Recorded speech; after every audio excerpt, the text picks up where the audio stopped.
오늘은 2021년 10월 11일 연중제 28주간 월요일입니다. 루카가 전한 거룩한 복음입니다. 그때 군중이 점점 더 모여들자 예수님께서 말씀하기 시작하셨다. 이 세대는 악한 세대다. 이 세대가 표징을 요구하지만 요나 예언자의 표징밖에는 어떠한 표징도 받지 못할 것이다.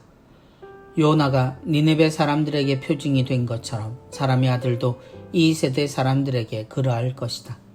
심판 때에 남방 여왕이 이 세대 사람들과 함께 되살아나 이 세대 사람들을 단죄할 것이다. 그 여왕이 솔로몬의 지휘를 들으려고 땅 끝에서 왔기 때문이다. 그러나 보라, 솔로몬보다 더 큰 이가 여기에 있다. 심판 때에 니네베 사람들이 이 세대와 함께 다시 살아나 이 세대를 단죄할 것이다. 그들이 요나의 설교를 듣고 회개하였기 때문이다. 그러나 보라, 요나보다 더 큰 이가 여기에 있다. 주님의 말씀입니다. 그리스도님 찬미합니다. 보라, 요나보다 더 큰 이가 여기에 있다. 예수님께 기적을 요구하는 사람들, 만약 지금도 주님이 우리 안에서 활동하신다면 우리의 바람 역시 이런 모습에서 크게 다르지 않을 것 같은데 주님은 이런 우리의 모습에 크게 실망하는 모습입니다. 그리고 예수님은 우리에게도 그때 사람들에게 하신 말씀과 같은 것을 내놓으실 것 같습니다. 이 세대가 표징을 요구하지만 요나 예언자의 표징밖에는 어떠한 표징도 받지 못할 것이다. 요나의 표징을 경험한 사람들은 바로 니네베 사람들이었습니다. 그들은 방탕한 생활로 하느님의 걱정을 만들었지만 결국 멸망해야 마땅했던 그들은 요나의 이야기를 듣고 회개를 하게 됩니다. 그리고 그들의 반성과 회개가 하느님의 마음을 돌려놓을 수 있음을 고백합니다.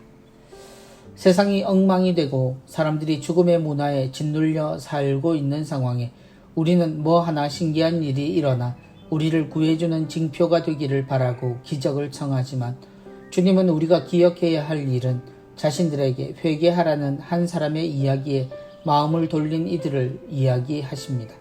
우리에게 필요한 것은 놀라운 기적이 아닌 마음을 하느님께로 향하고 삶을 바로잡는 것이라는 이야기입니다. 복음에 등장하는 요나는 니네베의 회개를 원하지 않았습니다. 오히려 하느님의 처벌을 바라며 하느님 앞에서 숨으려 했습니다. 그에게 니네베는 구제불능의 세상이었으며 없어지면 좋을 세상이었습니다. 그럼에도 하느님은 그들을 구하십니다. 최고의 지혜를 찾아 나선 남방 여왕이었지만 정작 그 좋은 세상에 있었던 솔로몬은 하느님을 잊어버리고 여인의 환심을 사기 위해 잘못된 선택을 합니다. 하느님을 잊은 이들에게 하느님은 기적이 아닌 당신의 뜻을 분명히 하셨습니다. 우리에게 오신 주님은 기적을 팔아 구원을 보이는 분이 아니셨습니다. 사람들의 올바른 깨달음 없는 기적의 청을 들어주실 생각이 없으신 주님은 당신이 요나의 목소리가 되실 것을 이야기하십니다. 기적으로 사람들의 태도가 바뀌지 않는다는 것을 이미 아시기 때문입니다. 그럼에도 주님은 간절히 사람과 세상의 회개를 원하시고 계시기에 그들 앞에 기적이 아닌 죽음을 각오하는 사랑으로 서실 것을 미리 이야기하십니다.